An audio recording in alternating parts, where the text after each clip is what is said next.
tinggal bisa bawanya aja. Berarti ya nggak belajar agama kalau begitu. Kan ada hukumnya kita memakan harta orang lain seperti apa gitu.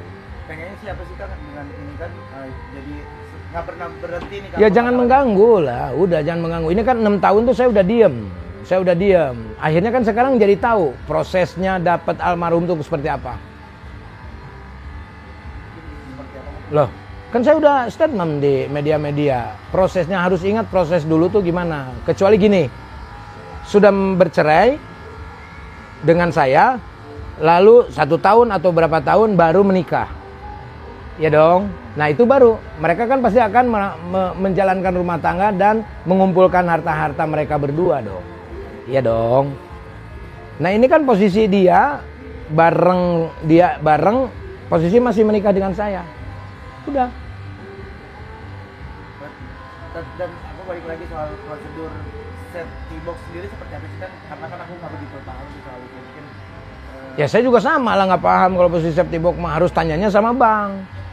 Itu. Memang benar Kang, memang asetnya sampai puluhan miliar Kang? Ya nggak tahu lah, intinya miliaran lah gitu. Tapi kan jadinya kan bertanya-tanya ya, ibaratnya kan kemanain tuh duitnya gitu mungkin karena kan ini kan ya nggak tahu ya salah nih, kadang-kadang semua wartawan tuh salah kalau nanyanya ke gua kemanain duitnya, kan yang bawa dia ya kan gitu. Makanya tanya asisten-asistennya, makanya semua wartawan itu tanya dianya, asisten almarhumah, supirnya almarhumah yang selama hidup, bagaimana keadaannya. Masa harus dari mulut saya kan gitu. Saya ngomong juga itu kan hasil dari mereka yang berbicara kepada saya. Bagaimana dia itu. Ini banyak banget orang-orang dekat dianya juga yang mau ngomong speak up gitu loh. Jadi banyak yang lapor ke Kang Sule sendiri ya kan? Oh iya. Iyalah prosesnya. Kan saya tutup rapat, menutup aibnya almarhumah pada waktu itu selama 6 tahun. Gitu loh.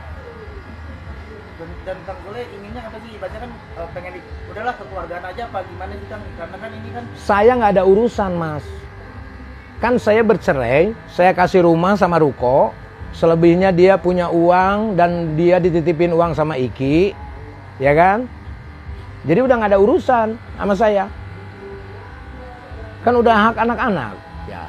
Yang urusan itu adalah uang Iki. Nah itu nanti terserah Iki. Apa Iki pasti akan mau mengambil haknya dong, uang 5 miliar itu. Nah kalau uang itu nggak ada, ya tergantung dari Iki. Apakah itu masuknya penggelapan uang? Bisa dilaporin. Jadi tergantung semuanya tuh tergantung di Iki. Iya, Iki. Tapi udah ada omongan nggak sih Iki dengan Ada, cuma Iki saat ini sibuk, masih sibuk. Ya tunggu aja nanti.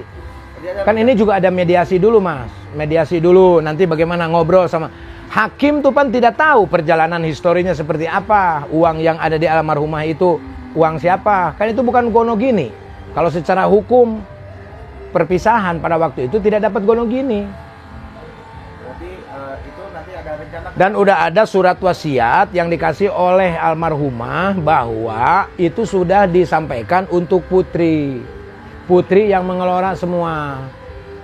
Urusan nanti Bintang dapat atau tidaknya itu kebijakan dari kakak-kakaknya dan juga hukum.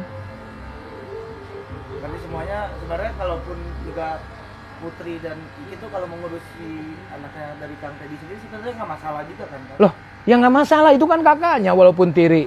Kita berbicara tentang manusia, bukan berbicara tentang sakitnya hati. Ya, kalau berbicara masalah sakit ya sakit lah. Ya dong, cuman kan sesuatu hal yang terjadi mau gimana lagi. Gitu. Saya mengajarkan anak saya untuk tetap mengasihi siapapun.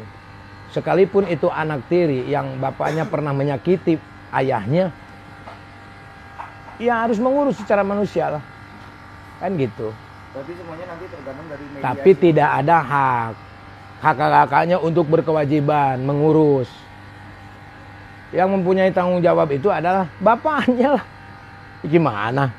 Harusnya bapaknya yang menghidupi. Tidak ada gitu. Jangan dibilang putri, netizen pernah bilang putri tidak sayang. Bah, itu tolol semua kalau menurut saya.